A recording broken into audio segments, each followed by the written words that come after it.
Bismillahirrahmanirrahim. Assalamualaikum warahmatullahi wabarakatuh. Alhamdulillahirabbil alamin. Assalatu wassalamu ala Rasulillah. Baik, kemarin kita sudah mempelajari tentang apa itu definisi teks eksposisi. Mualim ulas kembali. Teks eksposisi merupakan teks yang mengungkapkan ide, perasaan, dan pendapat seseorang yang selama ini menjadi hal yang ditutupi. Jadi ketika orang ingin mengungkapkan ide-ide, perasaan ya, ide itu ada di kepala, perasaan ada di hati, atau pendapat ya, diakumulasi dari ide dan perasaan itu dinamakan dengan teks eksposisi. Nah, di sini ada teks eksposisi berjudul Mengapa Kita Harus Merayakan Hari Ibu. Coba kita baca bersama-sama. Ibu adalah segalanya bagi kita ketika kita masih bayi. Kehidupan kita bergantung kepadanya. Saat kita memerlukan bantuan, kita menangis memanggil ibu. Ibu juga melindungi kita dari bahaya dan merawat diri kita. Kita harus menghormati ibu karena beberapa alasan. Pertama, kita berterima kasih kepada ibu atas semua yang telah ia lakukan. Ibu adalah orang yang menjaga kita ketika siang dan malam. Ia juga yang merawat kita ketika kita sakit. Ia selalu mendoakan kita agar kita selalu sehat. Ibu selalu bangun pagi untuk menyiapkan sarapan. Kedua, kita perlu meminta maaf untuk segala kesalahan kita, baik yang disadari maupun yang tidak disadari. Kita mungkin pernah bertindak kasar atau berlaku tidak sopan kepada ibu. Yang ketiga adalah kita harus selalu mensyukuri karena telah memiliki ibu. Banyak orang yang telah kehilangan ibunya.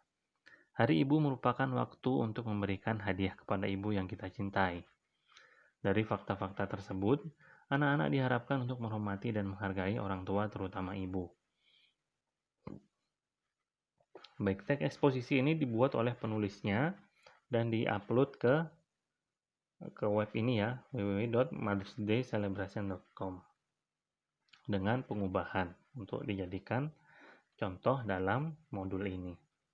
Nah, setelah kita membaca teks eksposisi, contoh teks eksposisi mengapa kita harus merayakan Hari Ibu, kita akan dapat dengan mudah untuk menentukan ciri-ciri teks eksposisi berdasarkan teks tersebut. Nah, bila kita cermati, teks eksposisi tersebut dapat kita simpulkan bahwa ciri-ciri teks eksposisi adalah sebagai berikut. Yang pertama, penyampaian teksnya secara lugas. Afwan ya kalau antum kedengaran suara knalpot. Yang kedua adalah menggunakan bahasa yang baku, menjelaskan informasi-informasi pengetahuan, tidak memihak berarti tidak memaksakan kemauan dari penulis terhadap pembacanya. Teks eksposisi bersifat objektif dan netral. Penjelasannya disertai data yang akurat. Fakta digunakan sebagai alat untuk memperjelas kontribusi. Dan yang terakhir, ciri-cirinya adalah gaya informasi yang mengajak. Seperti pada teks ini kita diajak untuk lebih berbakti, lebih menghormati, dan untuk menghargai orang tua, terutama ibu. Ya, jadi tujuan dari atau ciri-ciri dari teks eksposisi adalah yang seperti Mualim sampaikan barusan ya pada video ini. Tapi itu aja untuk pertemuan kali ini. Tidak usah terlalu banyak, yang penting antum bisa memahami walaupun sedikit-sedikit, tetap semangat dalam menuntut ilmu. Untuk tugasnya silakan antum catat apa yang sudah Mualim sampaikan pada video ini, yaitu tentang ciri-ciri teks eksposisi ya. Ada 8 ya, mulai dari penyampaian teksnya secara lugas hingga gaya informasi yang mengajak. Tapi tugasnya ditulis yang rapi, di foto yang jelas. Setelah itu antum upload atau kirimkan ke link Google Form yang akan Mualim taruh di bawah video ini. Barakallahu fikum. Assalamualaikum warahmatullahi wabarakatuh.